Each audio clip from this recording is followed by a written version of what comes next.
Welcome back, everybody, for another deep dive. This time we're exploring something pretty intense, children who kill. Yeah, and this is definitely a topic that brings up a lot of questions, more questions than answers sometimes. Definitely. And, I think a lot of people, when they hear about these types of cases, they just default to thinking that the kids are evil. Right. But, I think our goal here is to go a little bit deeper than that, to try to understand what leads a child to do something so horrific. Exactly. It's about trying to understand the why, not just the what. Exactly. And I think, we're also going to see how these cases are really symptoms of a lot of societal issues, Mm. like failures in child protection systems and things like that. Yeah, the cyclical nature of violence and how that impacts children. Exactly. So you shared some really fascinating cases with me, and Yeah. let's jump into the first one, John Venables and Robert Thompson. Oh, okay. So we're in 1993, Liverpool, England, um, a city dealing with, poverty and social problems. And we've got these two 10-year-old boys, both from troubled homes. Yeah, and I think one of the things that's so striking about this case is that they're so young, Right. and yet the crime that they committed was so calculated. So, even at that age, there were signs, teachers noticed they were disruptive, they were bullying, they were stealing. They didn't seem to have a lot of empathy. And so, it makes you wonder if anyone had intervened early on, could this tragedy have been prevented? That's a question that comes up again and again in these cases, and there's no easy answer. But we know that early childhood experiences have a huge impact on development. Yeah. And, studies have shown that if a child is neglected or abused, it can make it hard for them to form healthy attachments. Mhm. And that can lead to problems with emotional regulation and empathy. Right. And so in this case, those early warning signs were really missed, and they ended up abducting a 2-year-old boy, James Bulger, from a shopping center while his mom was distracted. Yeah, and what happened to James is just horrifying. They tortured him for hours. He Yeah. had 42 separate injuries. And then they tried to make it look like an accident by putting his body on the train tracks. Exactly. It really does make you wonder how children that young could be so calculated. Right. And I think everyone remembers those grainy CCTV images of them leading James away. Oh, yeah. It was plastered all over the news. And it just really sparked this huge wave of fear and anger across the UK. It really tapped into a primal fear, right? Like, if this can happen to a child in broad daylight, what does that say about the world we live in? Right. And then there's also the legal question of how do you even try children that young for such a horrific crime? Mm-hmm. I mean, the decision to try them as adults was really controversial. Yeah. I mean, because it raises these questions about how much can we hold children accountable for their actions? Right. And how do we even determine if a child is capable of understanding the consequences of what they've done? Exactly. But in the end, they were found guilty and they were sentenced to an indefinite term of detention. Which meant they could be released at some point.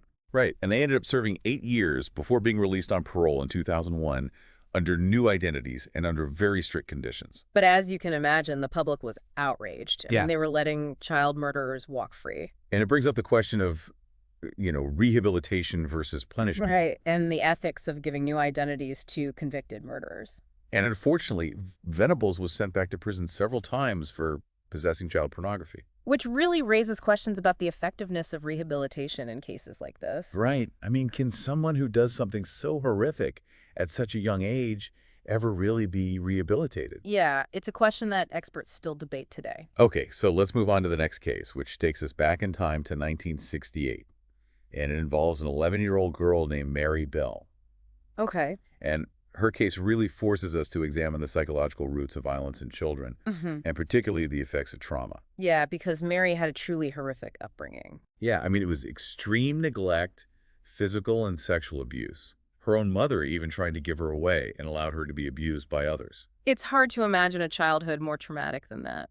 Yeah, and so, when you look at the crime she committed, it's almost like she was just completely detached from what she was doing. Yeah, she showed very little emotion. Yeah, her first victim was a 4-year-old boy named Martin Brown, who she strangled in an abandoned house. And then after the murder, her behavior got even weirder. Yeah, she wanted to see Martin in his coffin. She vandalized a nursery school with notes claiming responsibility for the murder. It's like she was fascinated by death rather than horrified by it. Right, and just 2 months later, she strangled another child, a 3-year-old boy named Brian Howe. And this time, she even mutilated his body with scissors. That level of violence is just shocking, especially for someone so young. And her lack of remorse really points to what psychologists call callous unemotional traits. So that's a fancy way of saying that she lacked empathy, remorse, and guilt. Right. And it also brings up the question of nature versus nurture. I Oh, mean, how much of her behavior was a result of her horrific upbringing and how much of it was just something innate within her? And so exactly. the court found her guilty of manslaughter due to diminished responsibility, and she ended up serving 12 years before being released and given a new identity. And again, that sparked a lot of controversy. Yeah, I mean, people were worried that she would reoffend. Right. And it really raises questions about the limits of our legal and ethical systems when we're dealing with children who have committed such horrific acts. And then there's the question of what happens to someone like Mary Bell after she's released. I mean, can someone who's done something so terrible ever truly be rehabilitated? That's a question that we still grapple with today. Okay, well, let's move on to our final case for today, which is the story of Catherine and Curtis Jones. And I think this case is particularly interesting because it explores the themes of shared trauma and sibling loyalty. Yeah, and it also highlights just how devastating this cycle of abuse can be. So Catherine and Curtis were 13 and 12 years old, and they were living in Florida with their father and his girlfriend in a home filled with abuse and neglect. We're talking physical abuse, sexual abuse, the whole spectrum. And what's even more tragic is that Catherine actually tried to report the abuse, Yeah. but no one believed her. It's heartbreaking to think about a child reaching out for help and being ignored. And so their father's girlfriend, Sonia Nicole Spates, became a focal point for their anger and resentment. Yeah, and tragically, that resentment led to murder. Yeah, on January 6, 1999, they shot and killed Spates. They got a gun, they planned it out, they even tried to cover it up. Right, it wasn't some impulsive act of passion. It was premeditated and cold-blooded. And afterwards, they tried to clean the crime scene, hide the body, and they even ran away into the woods. But of course they were caught. Yeah, and when they were questioned, they both tried to take the blame for each other. Which is so powerful. It really speaks to the depth of their bond. Right, and it really challenges our understanding of right and wrong. Yep. I mean, these are children who have been so deeply traumatized that it's almost impossible to separate them from their actions. Right, and their case also became a legal landmark because they were the youngest people in U.S. history to be tried as adults for first-degree murder. And the prosecutor even offered Catherine a deal. Yeah, Testify against your brother, and you'll Yeah. go free. But she refused. incredible loyalty. In the end, they both pleaded guilty to second-degree murder, and they received a sentence of 18 years in prison, followed by lifetime probation.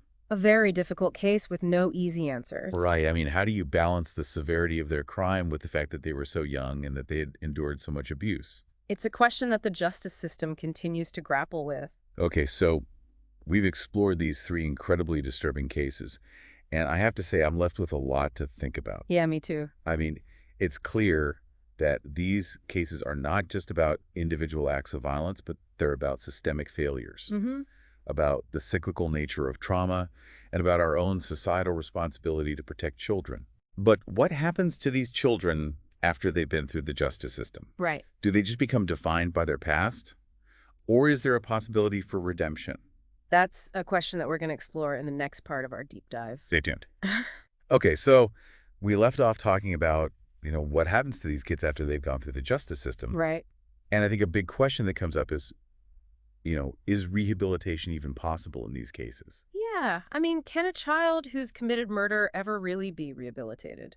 And I imagine there's no easy answer to that. Definitely not. It depends on so many factors. Right. The individual circumstances, the support system they have access to, even the specific nature of the crime.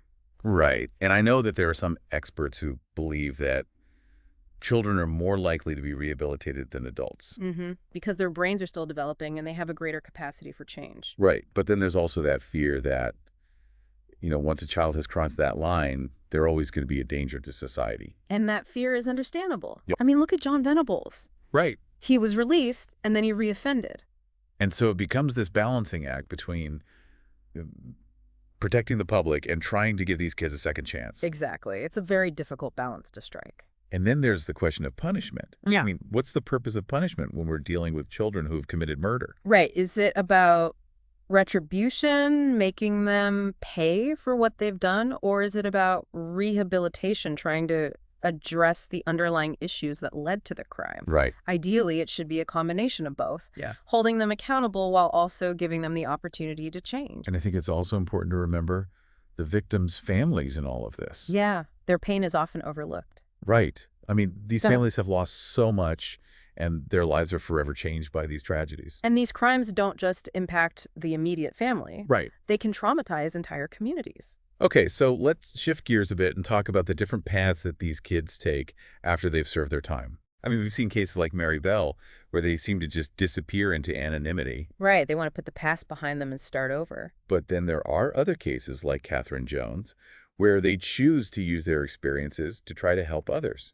Yeah, she's become an advocate for at-risk youth. Which is amazing. It I is. mean, it shows that even in the darkest of circumstances, there's a possibility for healing and growth. But it's not an easy path. Right. I mean, some people might accuse her of exploiting her trauma or even glamorizing her crime. And I also wonder about the psychological toll that it takes to constantly relive those experiences. Yeah, it's definitely not a decision to be taken lightly. And so this brings up the importance of mental health services, Absolutely. both during incarceration and after release. I mean, these kids need therapy, they need counseling, they need to develop coping mechanisms, and they need to learn empathy. But how readily available are those services? That's a good question, and unfortunately, the answer is often not very. The mental health care system, particularly for juvenile offenders, is really stretched thin. And so it all comes back to societal responsibility. Mm-hmm. I mean, we need to invest in preventative measures, not just react after a tragedy has already happened. Right. We need better resources for child protection services, early intervention programs, and mental health care. We need to start seeing these kids as victims, not monsters. Exactly. Hurt people, hurt people. And we need to break that cycle. Absolutely. Okay, so I want to circle back to something that we touched on earlier. Okay. What about those cases where rehabilitation just doesn't seem possible? Right. What about the kids who show no remorse, who continue to pose a threat to society even after years of intervention? I mean, it's a really tough question to grapple with. It is, and it forces us to confront some uncomfortable truths about human nature. So are there just some people who are beyond redemption? That's a question that every society has to wrestle with. Right. I mean, how do you balance public safety with the idea of second chances? There are no easy answers. That's a lot to think about. It is, but I think acknowledging the complexity is the first step towards finding meaningful solutions. Yeah. And understanding that there's no one-size-fits-all approach. Right. We need to consider each case individually. Right. And we need to address the broader societal factors that contribute to these tragedies. Absolutely. It really makes you wonder how we can prevent these kinds of things from happening in the first place. Yeah, because it's clear that these aren't just isolated incidents. Right. They reflect something much deeper about society as a whole. So where do we go from here? I mean, we've talked about all these failures, the lack of support, the inadequate mental health services, Yeah. the cycle of trauma, but how do we actually make a difference? Well, I think it starts with systemic change. Okay. We need to advocate for better resources for child protection services, early intervention programs, mental health care. Right. You know, we can't just react with horror when these tragedies happen. Exactly. We have to be proactive and actually try to prevent them. And I think education is a big part of that. We need to educate ourselves about the warning signs of abuse and neglect. Right. And we need to be more attuned to the children in our own lives and communities. Right. Like if you see something, say something. Exactly. It's about speaking up even if it's uncomfortable. Because ultimately, we all have a responsibility to protect children. Absolutely. And we need to challenge the stigma surrounding mental health. Yeah. Seeking help should never be seen as a weakness. Right. We need to create a culture where vulnerability is embraced and where talking about our struggles is encouraged. And access to mental health care should be a right, not a privilege. Exactly. It's about shifting our perspective from judgment to understanding, Right. from punishment to prevention. Because these children are evil, they're victims. Right. Victims of a system that has failed them. And I think having these difficult conversations, challenging our assumptions about childhood and criminality, that's really the first step towards creating real change. Absolutely. It's not about finding easy answers. It's about acknowledging the complexity and being willing to grapple with these uncomfortable truths. So we've explored the darkness, the unspeakable acts that these children committed, but we've also seen glimmers of hope, Right? the possibility for healing, for growth, and even for redemption. Because ultimately, these cases remind us of the resilience of the human spirit. And they challenge us to build a world where that resilience can thrive. A world where children are safe, nurtured, and empowered. So as we wrap up this deep dive, we want to leave you with this question. What will you do to contribute to that effort? Yeah, how will you help create a world where these tragedies are the exception, not the rule? It can start with small steps. Having conversations, donating to organizations that support children being willing to listen and learn. Because every act of kindness, every effort to understand, every voice raised in support of vulnerable children makes a difference. It's a vision worth striving for. So until next time, keep those minds curious and those hearts open.